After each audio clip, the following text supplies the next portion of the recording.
नमस्कार दोस्तों, मैं अनूप कुमार अग्रही अपने YouTube चैनल अग्रही क्लासेस में आप सभी का स्वागत करता हूं। आशा करता हूं कि हमारी जितनी भी पिछली वीडियो हो आप सबको पसंद आई होगी। तो अपने समय को न बर्बाद करते हुए हम चलते हैं अपने टॉपिक पर।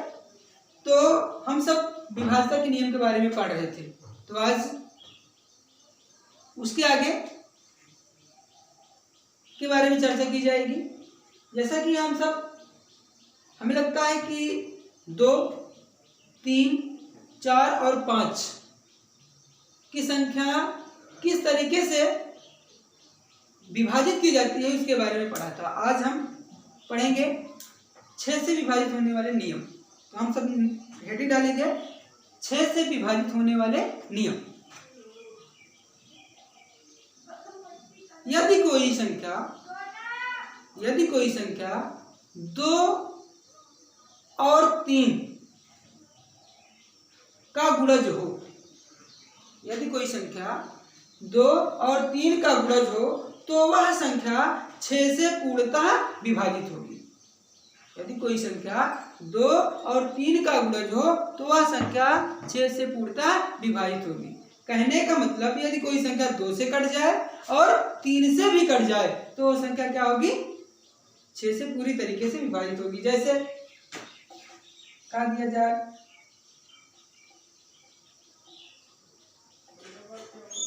7632। अब देखो लास्ट में 2 आ गया, इसका मतलब ये क्या है? 2 से कट जाएगी, क्योंकि हमने 2 से कटने के नियम बताए थे कि जिसके लास्ट में 0, 2, 4, 6, 8 आ जाए वो संख्या 2 से कट जाएगी। और 3 के नियम क्या बताए थे कि संख्याओं का योग यदि 3 का गुणज होगा तो संख्या 3 से विभाजित हो जाएगी। तो 3 का नियम हम लगा देते हैं, 7, 6, 13, 13, 3, 16, 16, 2, 18, 18 3 के पहाड़े में आता है। इसका मतलब ये संख्या 2 से भी विभाजित होगी और 3 से भी विभाजित होगी। तो ये संख्या क्या होगी? 6 से भी पूर्णतः विभाजित होगी। इसको हम देख सकते हैं, 6 से काट दो, 6 का 9, 6, 1 बचा 16 हुआ, 6 दूनी 12, 4 बचा 43 हुआ, 7 6 42, 1 बचा 6 दूनी 12। ये संख्या पूरी तरीके से 6 से विभाजित। अब हम सब हेडिंग डालेंगे 7 से विभाजित होने के नियम। कहने का मतलब यदि कोई संख्या को 7 से विभाजित होना होगा तो उसे हम किस तरीके से विभाजित करेंगे, किस तरीके से हम आसानी से अपने समय को बचाते हुए किस तरीके से विभाजित करेंगे उसको देखेंगे। वैसे तो हम किसी भी संख्या का अगर हम भाग दे दें, डिवीजन दे दें, तो संख्या अपने आप मालूम पड़ जाएगी कि ये विभाजित होगी कि नहीं होगी। लेकिन भाग करने पर हमें क्या होता है? हमारे समय का नुकसान होता है, समय अधिक लगता है। तो समय को अपने बचाने के लिए हम इस नियम के बारे में पढ़ रहे हैं, क्योंकि समय जो हमारे लिए है बहुत ही महत्वपूर्ण है। हाँ, एक महत्वपूर्ण पॉइंट आप सबके लिए, सफलता सुबह जैसी होती है। सफलता सुबह जैसी होती है, जो मांगने पर नहीं मिलती बल्कि नींद से जागने पर मिलती है। तो मेरे दोस्तों, आप सब नींद से उठो और सफलता की ओर अग्रसर हो। तो आज आगे चलते हैं, 7 से विभाजित होने के नियम हम जानेंगे। तो लिखेंगे आप सब, मैं बोल रहा हूं क्योंकि हो सकता है कि हमारे बोर्ड पर जो चीजें अंकित की गई हो वो आपको न दिखाई पड़ रही हो।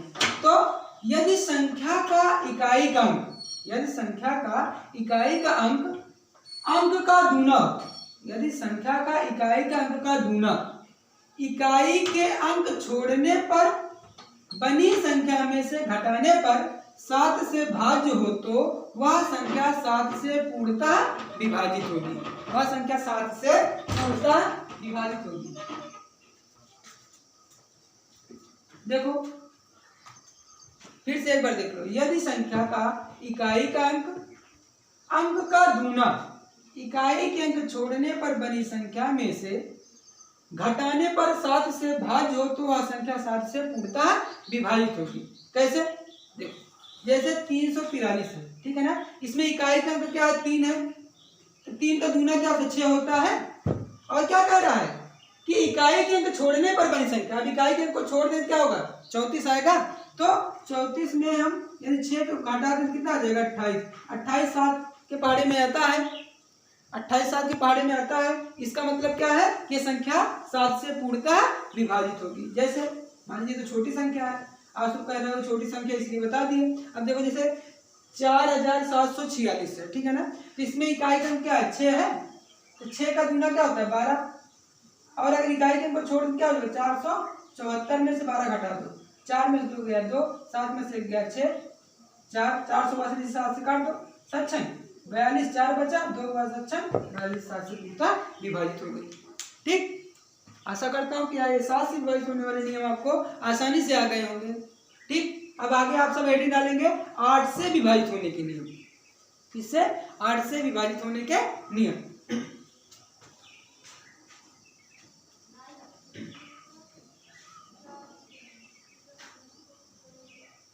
यदि संख्या के इकाई, दहाई और सैकड़े का अंक, यदि संख्या के इकाई, दहाई और सैकड़े का अंक 8 से विभाजित होगा या 8 का गुणज हो,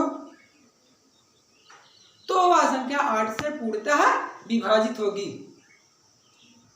तो वह संख्या 8 से पूर्णतः विभाजित होगी।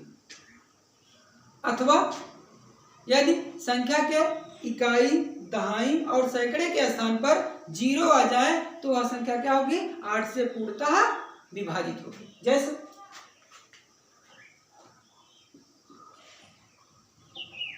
आगे इतना लास्ट में 3 0 इकाई, दहाई, सैकड़े के स्थान 3 0 संख्या 8 से पूर्णतः विभाजित होगी। ये देख लेते हैं हम सब। जैसे 8वां 72 4 बचा, 48 8 6 48 कट गया। ठीक, या अब देखो इसके अलावा भी जैसे कर दिया जाए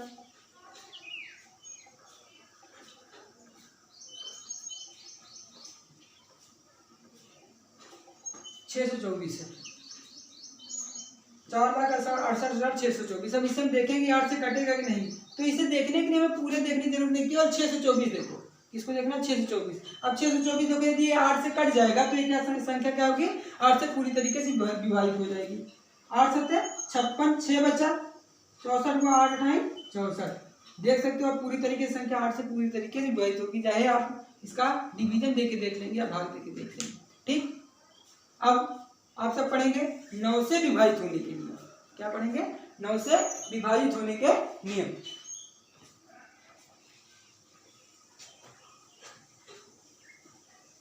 यदि संख्याओं के अंकों का योग, यदि संख्याओं के अंकों का योग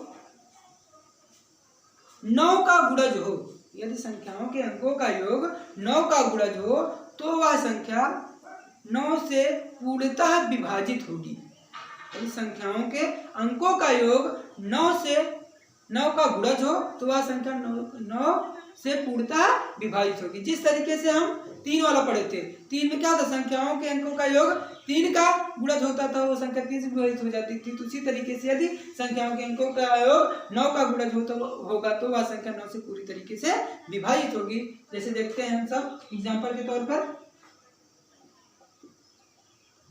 इसे दे दिया गया 7668। अब इनके अंकों के योग को हम जोड़ेंगे, 7 6 13 13 6 19 19 60 27, तो 9 3 27 संख्या 9 से कट जाएगी। देख लेते हैं, आप सब डिवीजन देके देख सकते हो। 9 8 72 4 बचा, 86 9 बचे, 45 1 बचा, 18 9 दूनी 18। इसका मतलब संख्या पूरी तरीके से 9 से विभाजित होगी। इसके बाद आप सब 10 के नियम जानते ही होंगे। यदि किसी संख्या के अंत में 0 आ जाए तो वो संख्या 10 से पूरी तरीके से विभाजित होगी। अब हम चलते हैं सीधे 11 के नियम पर। ठीक, लिखोगे आप सब 11 से विभाजित होने के नियम। 11 से विभाजित होने के नियम। किसी संख्या के सम तथा विषम स्थानों के, किसी संख्या के सम तथा विषम स्थानों के अंकों के योगों का अंतर 0 या 11 का कोई गुणज हो तो वह संख्या 11 से पूर्णतः विभाज्य होगी। किसी संख्या के सम तथा विषम स्थानों के अंकों के योगों का अंतर 0 या 11 का कोई गुणज हो तो वह संख्या 11 से पूर्णतः विभाजित होगी। जैसे 1331 है ना, इसी को देख लेते हैं। संख्या के सम और विषम स्थानों का मतलब क्या है, देखो पहले ये क्या है, एक, फिर इसको किसमें जोड़ेंगे, इसमें। एक एक स्थान को छोड़ दो, एक एक अंक को छोड़ दो बस, नहीं तो आप सब सम और विषम में कंफ्यूज रहोगे। एक स्थान को छोड़ के इसे जोड़ लो। जैसे 1 में 3 जोड़े कितना है 4, और 3 में 1 जोड़े कितना है 4, 4 में 4 क्या 0, 0 आ गई। इसका मतलब क्या हो गया, संख्या 11 से पूरी तरीके से विभाजित होगी। आप सब भाग दे के देख लेना अगर कोई समस्या हो तो। जैसे दिया गया है 13,61,052, 13,61,052 दिया गया है। तो सबसे पहले एक एक अंकों को छोड़कर देखेंगे। 1 6 0 2, इस तरफ हो गया 6 2 8 1 9। इसको देखते हैं इधर से 5 1 3, 5 1 6 3 9। इन दोनों को हम क्या करते हैं, घटा दें तो क्या हो जाएगा 0 आ गया। तो ये संख्या क्या होगी, 11 से पूरी तरीके से विभाजित होगी। तो अब जैसे पूछ लिया जाए आपसे कि 12 से विभाजित होने के नियम क्या होंगे, तो आप सब 3 के नियम जानते हो, 4 के नियम जानते हो। तो जो संख्या 3 से और 4 से पूर्णतः विभाजित होगी, संख्या 12 से पूरी तरीके से विभाजित होगी। ठीक, बस आज विभाज्यता के नियम यहीं पर समाप्त होते हैं। आगे की क्लास में अब आगे संख्या पद्धति के बारे में चर्चा की जाएगी। जय हिंद, जय भारत। आशा करता हूँ हमारी ये वीडियो आप सभी को पसंद आई होगी। अगर हमारी वीडियो आप सबको पसंद आती है तो आप सब प्लीज़ सब्सक्राइब करें, लाइक करें और शेयर करें। जय हिंद, जय भारत।